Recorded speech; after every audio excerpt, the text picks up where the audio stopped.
Ready? Exercise number 7 and 8, progressive. Start.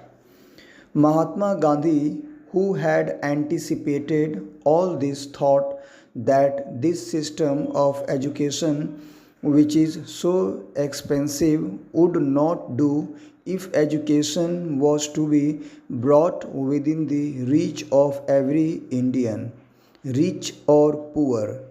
He therefore thought of a new system of education which has come to be known as basic education and which Indian and foreign educational experts have declared to be highly useful.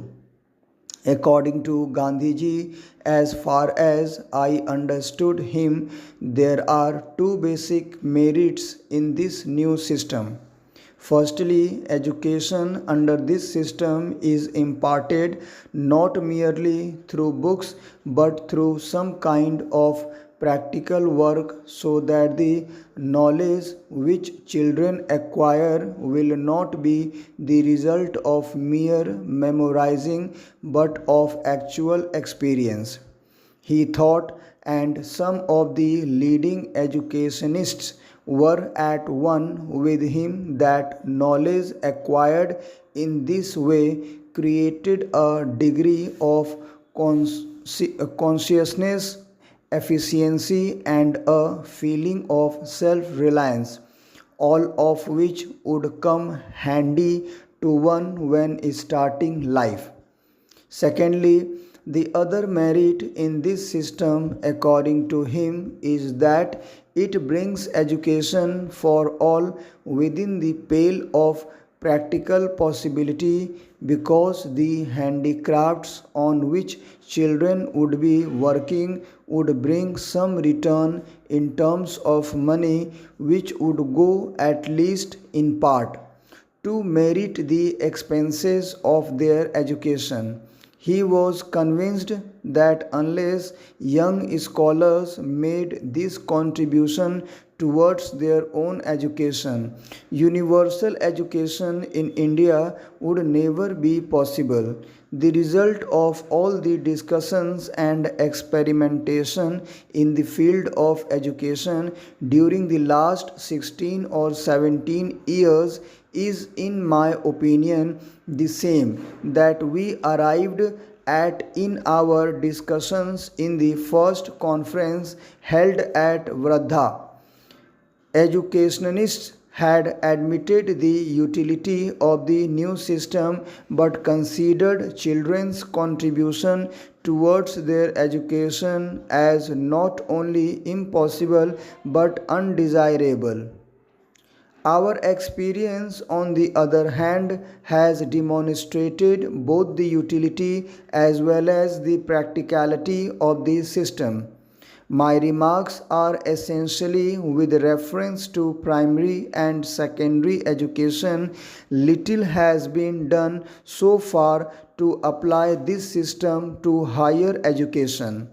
It is not therefore possible to say anything about it on the basis of experience. In spite of all that has been done in this field so far, it is a pity that this system has not received the encouragement which it deserved and which we could have given it after achieving independence from the British rule. So far as I can say, the reason is that although the utility of the new system has been proved, our faith in the old system of education remains unshaken. That is also why most of those who are engaged in the work of education have not given much thought to the new system. All that we can say is that even today the new system has not gone beyond the experimental stage. Our government has bit decided to popularize it as a part of its constructive program, let alone doing anything practical for it. I know that in the various conferences we have had so far, resolutions have been adopted in favor of it and government agreed that the new system should be adopted, but actually it has not been done. Consequently, educational institutions of the old type are daily increasing, and whatever budgetary provision government makes under the head education is spent mainly on keeping the old system of education intact. Next para. Naturally, the new system has received little encouragement. My own view is that unless fundamental changes are made in the current system, the said state of affairs that we see today will become sadder. The feeling of discontent among the educated and their utter dissatisfaction with life will continue to grow.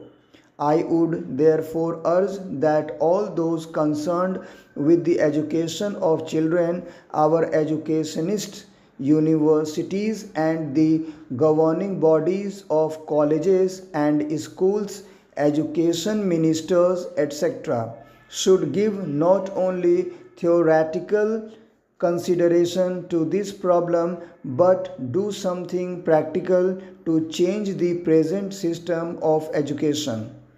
Unless this is done, the problem could become more and more complicated. Next para. I am very happy that the new organization has been carrying on the work undeterred by difficulties.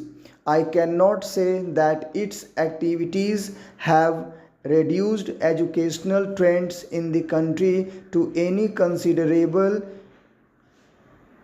extent, but I must admit that whatever is being done by it is of great to the country.